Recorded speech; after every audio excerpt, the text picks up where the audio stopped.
শুটকি মাছ এমনভাবে রান্না করুন যারা শুটকি পছন্দ করে না তারাও এই রান্নার ঘ্রাণে ভাত বাড়িয়ে নেবে। শুটকি মাছ ঠিকভাবে কষানো না হলে স্বাদ নষ্ট হয়ে যায়। শুটকি রান্নায় সবজি ধাপে ধাপে কিভাবে দিবেন সেটিও কিন্তু গুরুত্বপূর্ণ। আসসালামু আলাইকুম everyone, welcome back to my Roshni kitchen and blog. আজ 5 রকম সবজি দিয়ে কাচকি শুটকি মাছ রান্না করে দেখাবো। ভিডিওটি শেষ পর্যন্ত দেখবেন। তো চলুন শুরু করি রান্না। তো আমি ফার্স্টে উপকরণগুলো দেখিয়ে দিচ্ছি। আমি সবজিগুলো কেটে ধুয়ে নিয়েছি লাউ শাক, ফুলকপি, সিম, আলু, টমেটো, ধনিয়া পাতা, ফালি করা কাঁচামরিচ, পেঁয়াজ আর কুসুম গরম পানি দিয়ে কয়েকবার ভালোভাবে কাচকি শুটকিগুলো ধুয়ে নিয়েছি।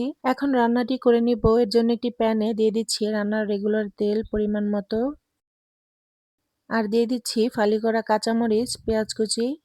এখন নেড়েচেড়ে চুলার আঁচটা মিডিয়াম আঁচে রেখে পেঁয়াজটাকে গোল্ডেন ব্রাউন করে ভেজে নিব। এ পর্যায়ে পেঁয়াজটা ভাজা হয়ে গেছে। এখন দিয়ে দিব পানি মশলা কষানোর জন্য সামান্য পরিমাণ, আর দিয়ে দিচ্ছি আদা রসুনের পেস্ট 1.5 চা চামচ, জিরার পেস্ট 1/2 চা চামচ। মশলাটাকে নেড়েচেড়ে পানির সাথে মিশিয়ে নেব।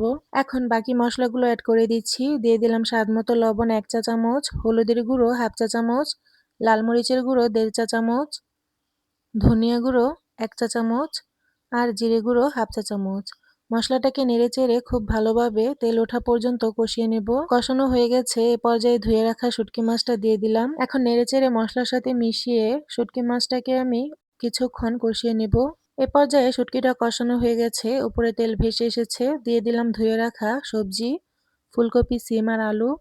শুটকি মাছ আর মশলার সাথে খুব ভালোভাবে নেড়েচেড়ে মিশিয়ে নেব। এখন ঢাকনা দিয়ে ঢেকে কিছুক্ষণ কষিয়ে নেব। এ পর্যায়ে ঢাকনাটা তুলে নিচ্ছি। এখন আরেকটু নেড়ে দিব। সিম, আলু, ফুলকপির সাথে অ্যাড করে দিচ্ছি লাউ শাক আর কেটে রাখা টমেটো। আবারও নেড়েচেড়ে সবজিগুলো সব মিশিয়ে নেব। মেশানো হয়ে গেছে। ঢাকনা দিয়ে ঢেকে খুব ভালোভাবে কষিয়ে নেব। এ পর্যায়ে দেখুন সবজিগুলো আমার কষানো হয়ে গেল। এখন দিয়ে দিব পানি। বেশি পানি দেওয়ার প্রয়োজন নেই, যেহেতু আমি ঝোল রাখবো না, তাই এই পানিতে রান্নাটা হয়ে যাবে। আমি পানির সাথে ভালোভাবে নেড়েচেড়ে মিশিয়ে সমান করে দিচ্ছি। এ পর্যায়ে ঢাকনা দিয়ে ঢেকে ভালোভাবে বলক উঠিয়ে পানিটাকে টানিয়ে নিব। ঢাকনাটা তুলে নিলাম। এখন আরেকটু নেড়ে দিচ্ছি উপর নিচ করে সবজিটাকে। এখন আর ঢাকনা দিব না, সম্পূর্ণ পানিটাকে টানিয়ে পোড়া পোড়া করে নেব।